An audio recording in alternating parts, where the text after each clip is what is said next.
Alors, on a posé la troisième question. Tu te rappelles, David, de la troisième question qu'on a posée hier? Hier? Ouais. Ah, tu l'as pas devant toi. Si.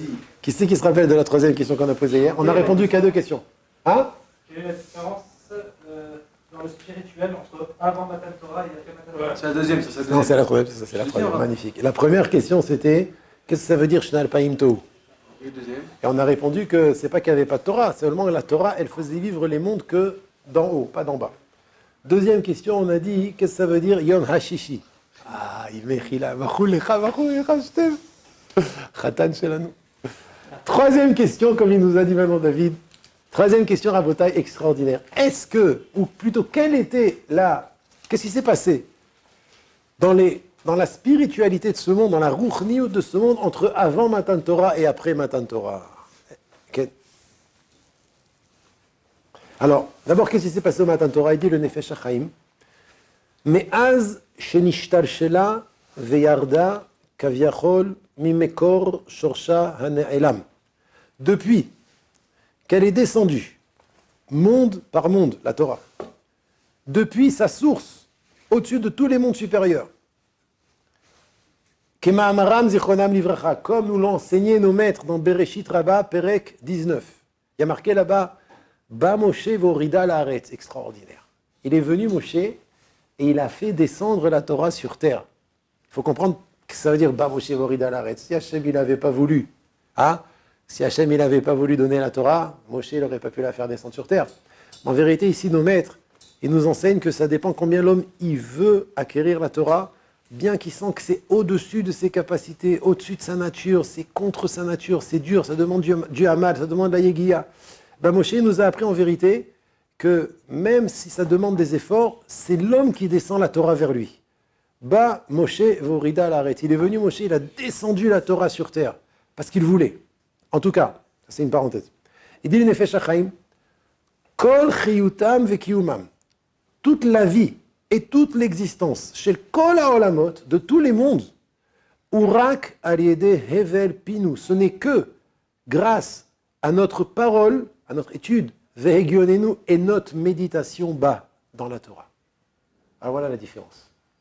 La différence entre avant Matan Torah et après Matan Torah, c'est que avant Matan Torah, c'était Alpaim Tohu, comme on a dit hier. Les mondes, tous les mondes, ils existaient grâce et par la Torah, mais nous, on n'avait aucun rôle à jouer là-dedans. Ce n'était pas nous qui étudions la Torah. Hachem a décrété que depuis sa source, ça veut dire au-dessus de tous les mondes, comme on a dit, que la Torah, sa source, elle est au-dessus de tous les mondes suprêmes, de tous les olamot. C'est de là-bas que la Torah faisait vivre et faisait exister tous les mondes. Après Matan Torah, une fois que Moshe est venu et il a descendu la Torah sur terre, c'est d'ici que tout se joue. C'est par notre étude et par notre méditation dans la Torah. Et c'est extraordinaire le lachon du Nefesh HaChaim. Allez hevel pinu. La chaleur de notre bouche qui sort lorsqu'on étudie la Torah, premièrement. Vehegionenuba, et nos méditations, nos réflexions dans la Torah, qu'on fait vivre et qu'on fait exister tous les mondes. Alors c'est très intéressant, c'est qu'avant Matan Torah et après Matan Torah, c'est la Torah qui fait tout. C'est la Torah qui fait vivre et qui fait exister tous les mondes. On va voir encore dans quelques lignes, c'est pas seulement la vie et l'existence, mais même l'abondance du Tov, Chazé Shalom, ou la diminution du Tov, ça ne va dépendre que d'une chose, de l'étude de la Torah. Je vous ai ramené il y a quelques jours, au nom du Rosh Yeshiva de la Yeshiva de Tifrach, qui dit que tous les malheurs qui arrivent au monde, mais tous les malheurs qui arrivent au monde, c'est Me'el Bona chez le Torah. Parce qu'on offense la Torah. Comment on offense la Torah? On ne l'étudie pas. Parce que la phrase, comment il avait été coupé? Oy lahem la briot, Me'el Bona chez le Torah. Omer Arav Filtz, Rosh Yeshiva de Tifrach, Kol ha'oy chez la briot, tous les souffrances qu'il y a dans ce monde, c'est Me'el Bona chez le Torah. C'est à cause de l'offense de la Torah. Quelle offense? On ne l'étudie pas. La Torah, elle est là. Elle attend qu'une chose, c'est qu'on l'étudie. C'est vrai dans ce sens, c'est vrai aussi dans l'autre. Tout le tov, toute l'abondance, le shefa, comme on dit en hébreu, la lumière, la santé, la paix, le bonheur, c'est michizuka chez le Torah, parce qu'on se renforce dans l'étude de la Torah. Et c'est que nous, les Juifs, qui pouvons faire cette chose-là. Donc je répète ce que je disais tout à l'heure. Béhémet, avant le don de la Torah et après le don de la Torah, c'est la Torah qui fait tenir toute la bria. La différence, elle est que, avant le don de la Torah, ça a tout démarré d'en haut. Tout démarré de la source suprême qui est au-dessus de tous les mondes de la Torah. C'est de là-bas que la Torah fait vivre tous les mondes. Après le don de la Torah, que Ba Moshe Morid al Haaretz, tout démarre d'en bas. Et c'est nous qui faisons vivre, et c'est nous qui faisons exister, et qui augmentons, chas v'shalom, ou diminuons le tov de ce monde par notre étude, la chaleur qui sort de notre bouche en étudiant la Torah, et la méditation qu'on médite dans la Torah. Et là, le Nefesh HaChaim dit son chidouche célèbre et connu. Ceux qui ne le connaissent pas, enchanté, je vous présente. Ve'aemet, en vérité, bilti shum safek klal, c'est une des phrases les plus connues du Nefesh HaChaim. Ve'aemet, Eliaou, tu connais? Ve'aemet, bilti shum safek klal, sans aucun doute. She'im aya ha'olam kulo, que si tout le monde, mikatse ad katseu, d'un bout à l'autre, Panouï chas v'shalom afrega, était vide, ne serait-ce qu'un instant. Mais un essek va être bonenut shelanu batora, de notre étude ou de notre méditation dans la Torah. Ça veut dire, imaginez le monde, un instant, une seconde, sans un juif qui parle ou qui médite sur la Torah, kerega, en un instant, ayun echravim kol haolamot.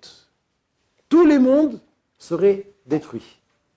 Elionim et tartonim, les mondes spirituels et ce monde qui est matériel.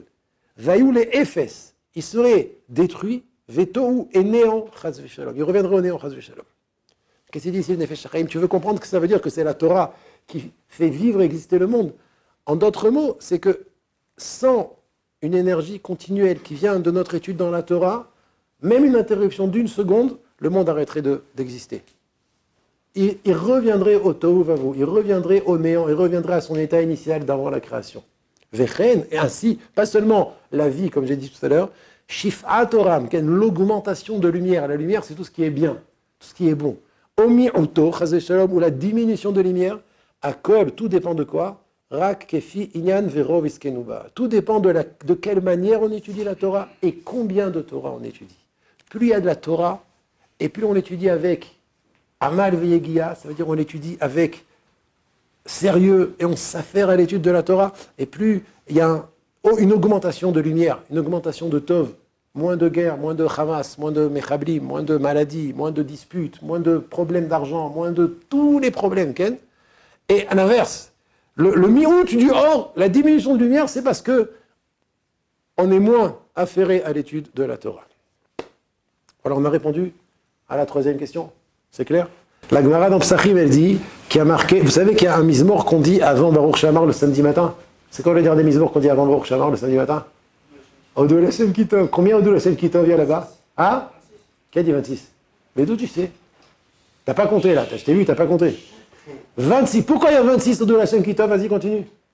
Menachem, pourquoi 26 Odou Lashem Kitov? Ah, là, Il veut pas tous les volets. Il y a peut-être pas 26 générations avant le matin de Torah. c'est tout, mais il est terrible. Il est terrible. Alors on dit dans ce vers, on dit dans ce pérec là, Hodou Lachem Kitov, Kile Olam, Chasdo. Chasdo c'est bonté, c'est gratuit. 26 fois Kile Olam Chasdo, c'est parallèle, comme il vient de dire Menachem, aux 26 générations, c'est pour toi. Aux 26 générations qu'il y a eu depuis la création du monde jusqu'à Moshe. Tu peux compter 10 de Adam à Noach, 10 de Noach à Abraham, 6 de Abraham jusqu'à Moshe. 26 générations, c'est du chesed. Ça veut dire quoi du chesed? C'est gratuit. Hachem, il donne la vie au monde gratuitement. Après Matan Torah, il faut payer. Il faut payer. Comment on paye? Meret Hagemor, c'est comme ça qu'on paye. Ashreinu Shezachinu. Ça répond à ta question.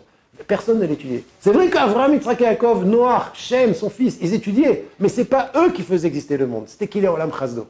C'était, la Torah, elle est restée encore là-bas, et c'est de là-bas que Kadosh Baruch Hu, il faisait du chesed. C'est pour ça qu'il y a 26 Kilei Olam Chasdo, parce que c'est du chesed qu'Hachem a fait avec nous pendant les 26 premières générations. Après 26 générations, c'est plus du chesed. David. Moi j'ai une question, c'est après Matan Torah, à partir de ce moment-là, il fallait qu'il y ait une étude de la Torah constante pour que le monde et tout le monde existe. Donc c'est-à-dire que dès lors que Moshe il a reçu la Torah, à ce moment-là, ils ont fait des rondes d'études de Torah. Complètement, tout à fait. Et il le savait. Et il savait. Aujourd'hui, tu vas me dire, alors comment on fait? On doit faire des rondes. C'est une des raisons pour laquelle Hachem il a fait en sorte que sur le globe, quand il fait nuit d'un côté, il fait jour de l'autre, c'est pour qu'il y ait toujours quelqu'un qui étudie la Torah. Maintenant, c'est un comme ça, j'ai des petites histoires à raconter à ce propos, mais il est l'heure de faire vite, je vous bénis.